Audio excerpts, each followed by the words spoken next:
بالله من الشيطان الرجيم. بسم الله الرحمن الرحيم.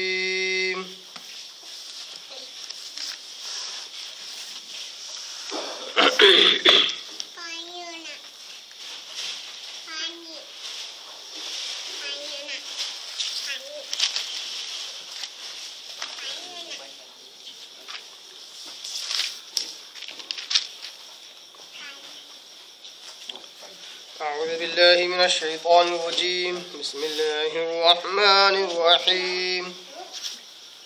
وإن منهم لفريقا يتلون ألسنتهم بالكتاب لتحسبوه من الكتاب وما هو من الكتاب ويقولون هو من عند الله وما هو من عند الله ويقولون عن الله الكذب وهم يعلمون. صدق الله العظيم. نحمده ونصلي على رسوله الكريم. اما بعد. تمام قسم کے حمد و ثنا، تعریف، کبریائی، بڑائی اسے اللہ وحدہ لا شریک کے لیے لائق اور زیبا ہے، جو ساری کائنات کا خالق، مالک، میرا اور آپ کے مربی ہے. اسے اللہ کے لیے ساری تعریفیں ہیں جو غفور ہے، غفار ہے، کریم ہے، ستار ہے. بعد اس کے آپ کے میرے آقا دو جہاں کے سردار الانبیاء پر کروڑا کروڑ انگنت بے شمار درود و سلام ہو. صلی اللہ علی محمد و آلہ وسلم.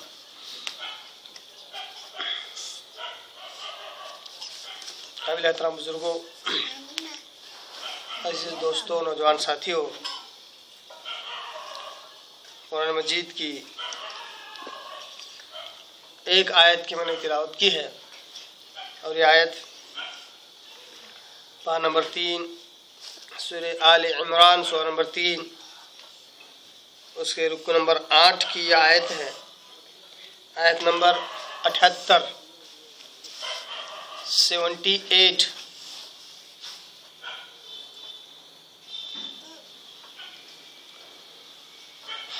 قرآن مجید کی آیت بہت ہی زبردست آیت ہے، بہت ہی اہم آیت ہے.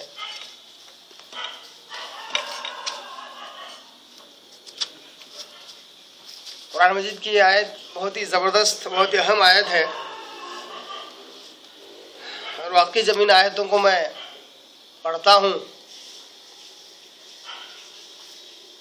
تو ایک عجیب سی خوشی بھی ملتی ہے کہ واقعی اللہ تبارک تعالیٰ نے ایسی آیتوں کو قیامت تک کے لیے رکھ دیا تاکہ مسلمانوں کی رہبری ہوتی رہے، ان کو گائیڈنس ملتا رہے، ساتھ ہی ساتھ اپنے ماضی کو بھی نہ بھولیں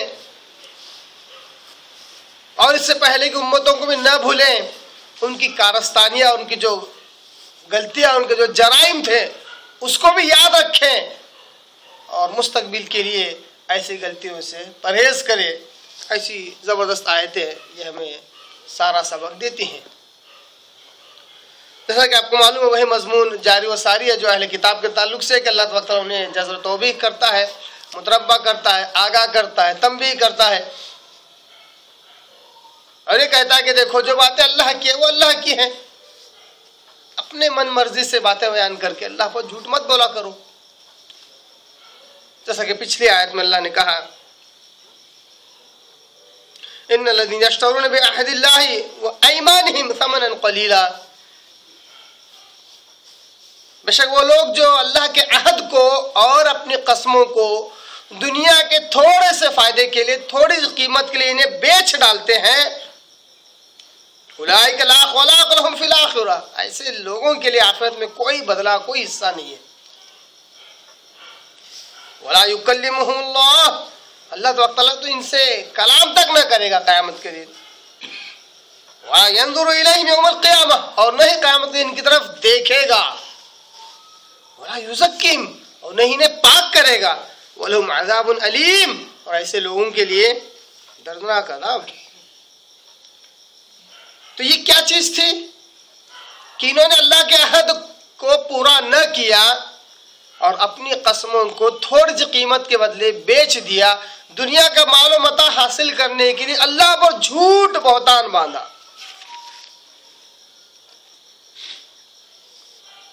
جیسے اس سے پہلے والی آیت میں، آیت نمبر 75 میں اللہ نے کہا کہ وَيَقُولُونَ عَلَى اللَّهِ الْكَذِبَ وَهُمْ يَعْلَمُونَ، اور اللہ پر جھوٹ بات کرتے ہیں جانتے بوجھتے ہوئے۔ تو اہل کتاب کی یہ جو تھی باتیں کہ اپنی من مرضی کی باتیں دین میں شامل کرتے اور عوام کے آگے اس کو اس طرح پیش کرتے گویا کہ وہ اللہ ہی کی طرف سے ہو، اسی قسم کا ایک اور عمل اہل کتاب کا اللہ تبارک یہاں پر ذکر کرتا ہے۔ ہمیں اس آیت کو سمجھنا کیوں ہے؟ ہمیں اس آیت کو اس لیے سمجھنا ہے تاکہ یہ جان سکیں کہ کیا واقعی اس امت کے افراد بھی اسی جرم میں ملوث ہیں۔ اگر ہم اس آیت سے یہ جاننا نہیں چاہتے ہیں، نہیں اس بات کو سمجھنا چاہتے ہیں، تو اس آیت کا کوئی فائدہ نہیں ہے۔ یہ آیت کچھ فائدہ دینے والی نہیں ہے۔ اگر اس آیت سے اگر ہم یہ سمجھنا چاہیں کہ امت کے کیا افراد بھی اسی جرم میں ملوث ہے جس جرم کا تذکرہ اللہ تعالیٰ اس آیت میں کرتا ہے، جس جرم کا ارتکاب اہل کتاب یہودی اور عیسائی کرتے تھے، تو اس آیت کا فائدہ ہوگا۔ اس کو مد نظر نہ رکھتے ہوئے صرف آیت کا ترجمہ پڑھ لینا یا اس کے مفہوم کو اپنی مرضی سے سمجھنا اور سمجھانا، یہ اپنے آپ سے دھوکہ دینا ہے، اپنے آپ کو دھوکہ دینا ہے اور حق سے منہ پھیرنا بھی ہے۔ دیکھیے آیت کیا ہے، اللہ تبارک تعالیٰ کیا کہتا ہے سورہ آل عمران سورہ نمبر 3 کی آیت نمبر 78، وَإِنَّ مِنْهُمْ لَفَرِيقًا، بے شک انہی میں سے ایک فریق ایسا بھی ہے۔ انداز کیوں ہے؟ کیونکہ اس سے پہلے بھی ایسا ہی انداز تھا، جیسا کہ وَمِنْ أَهْلِ الْكِتَابِ، اہل کتاب میں ایسے بھی لوگ ہیں من تأمنه بقنطار، کہ اگر خزانے کا خزانہ بھی اگر ان کو دے دو تو واپس پلٹا کر دے دے۔ تو اہل کتاب میں اچھے لوگوں کا بھی تذکرہ ہو رہا ہے، پھر برے لوگوں کا بھی تذکرہ ہو رہا ہے، ان میں ایسے بھی ہیں، ان میں ایسے بھی ہیں، ان میں ایسے بھی ہیں۔ تو اسی طرح کا انداز یہاں پر بھی ہے، اللہ کہتا ہے ان میں ایسے بھی لوگ ہیں۔ یاد رکھیے اس میں اشارہ اہل کتاب ان افراد کی طرف ہے جو اہل کتاب کے علماء اور مشائخ تھے، اکابر تھے۔ غور کرنے کی آیت ہے۔ جس آیت میں اللہ تبارک تعالیٰ یہ بات کہہ رہا ہے، آیت نمبر 78، اس میں اہل کتاب کی کس فرقے کی طرف، کس گروہ کی طرف اشارہ ہے، کس طبقے کی طرف ہے اشارہ؟ اہل کتاب کے یعنی یہودی اور عیسائیوں کے علماء اور مشائخ کی طرف اشارہ ہے۔ اور اگر اس آیت سے علماء اور مشائخ، اس امت کے علماء اور مشائخ اگر نصیحت حاصل نہیں کرتے ہیں تو یہ سب سے بڑی بدبختی کی بات ہے، سب سے بڑی بدقسمتی کی بات ہے اس امت کے علماء اور مشائخ کی کہ اگر اس آیت سے یہ نصیحت حاصل نہ کر سکیں۔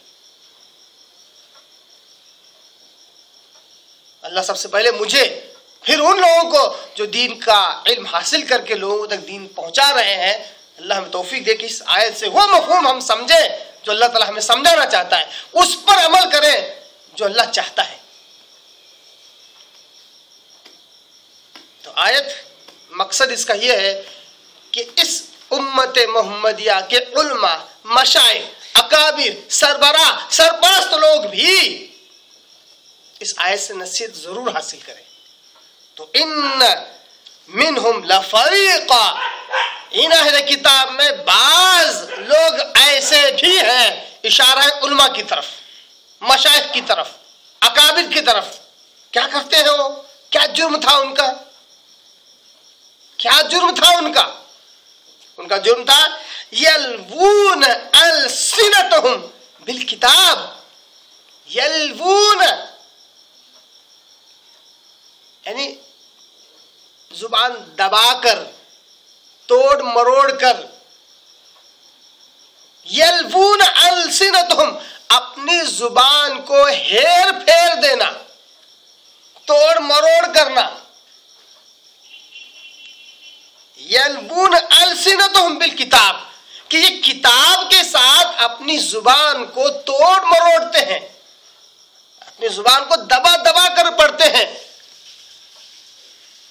یعنی اللہ کتاب سے جب عوام کے آگے پڑھتے تو یہ کیا کرتے ہیں؟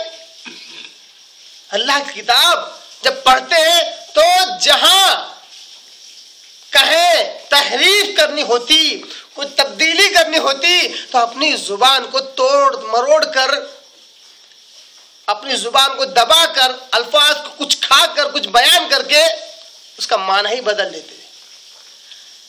یلوون السنتہم کا مطلب تحریف کرنا ہے. عمومی طور پر ان دو الفاظ کا جو مفہوم اور معنی جو نکلتا، جو تفسیر نکلتی ہے، وہ یلوون السنتہم یعنی تحریف کرنا. اللہ کی کتاب میں وہ تحریف کرتے تھے، تبدیلی کرتے تھے. جیسا کہ بارہا وہ حدیث میں آپ کہہ کے بیان کرتا ہوں. ایک مرتبہ آپ صلی اللہ علیہ وسلم بیٹھے ہیں صحابہ کے ساتھ، ایک یہودی کو گدھے پر بٹھایا گیا، اس کا چہرہ کالا کیا گیا اور پورے گاؤں میں گھمایا جا رہا ہے. پوچھا گیا کیا ہے یہ؟ تو کہا یہ زانی شخص ہے، ہمارے اشراف میں سے، شریفوں میں سے زانی شخص ہے. ہمارے کتاب میں لکھا ہوا ہے کہ جو ہمارے اشراف میں سے، ہمارے شریف خاندان میں سے اگر کوئی زنا کرتا ہے تو اس کو گدھے پر بٹھا کر پورے گاؤں کا چکر لگایا جاتا ہے. تو پوچھا پھر اب جو غریب ہوتا ہے، نادار ہوتا ہے، اس کے ساتھ کیا کرتے ہیں؟ تو اس کو رجم کرتے ہیں. اچھا یہ ہے تمہاری کتاب میں؟ کہاں ہے؟ بتاؤ پھر کہاں ہے، کیا لکھا ہوا ہے؟ لائے پڑھنا جب شروع کیا تو جہاں معاملہ رجم کا لفظ آ رہا تھا، تھوڑا سا زبان ایسے گھمایا کہ جملہ صحیح سالم بنا دیا اور معنی مفہوم کو بدل دیا. کہا کہ اگر شریف لوگ ہو تو ایسا، اور نادار اور غریب قسم کے لوگ ہو تو ایسا. یہ عمل ان کا تھا. پڑھتے وقت احکامات کو بدل دیتے تھے، باتوں کو بدل دیتے تھے، تحریف کرتے تھے. لِتَحْسَبُوهُ مِنَ الْكِتَابِ، اللہ نے کہا بھی کہ جب وہ اس طرح پڑھتے ہیں کہ جس طرح تمہیں لگتا ہے کہ وہ کتاب ہی کا حصہ ہے یا کتاب سے ہی ہے. اور سے سنیے اس آیت کو، تاکہ جب میں یہ حقیقت بیان کروں، اس حقیقت کو بتاؤں کہ واقعی اس امت کے علماء بھی اسی جرم میں مبتلا ہیں. مجھے کسی عالم مفتی سے، کسی شیخ سے کوئی دشمنی نہیں ہے، چاہے وہ کسی بھی جماعت و فرقہ کا کیوں نہ ہو. اصل یہ جرم اگر پایا جاتا ہے تو چاہے کسی بھی جماعت و فرقے میں پایا جائے، یہ وہ جرم ہے جو یہودیوں کے اور عیسائیوں کے علماء کیا کرتے تھے. کم از کم ہمیں شرم آنی چاہیے، ہمیں یہ جرم نہیں کرنا چاہیے. اور ایسا جرم اللہ کی کتاب میں تبدیلی، اللہ اس کے رسول کی طرف جھوٹ بولنا بہت بڑا جرم ہے. اللہ نے تو قرآن مجید میں ایک نہیں دو نہیں کئیوں جگہ پر اللہ نے کہا وَمَنْ أَظْلَمُ مِمَّنِ افْتَرَىٰ عَلَى اللَّهِ كَذِبًا.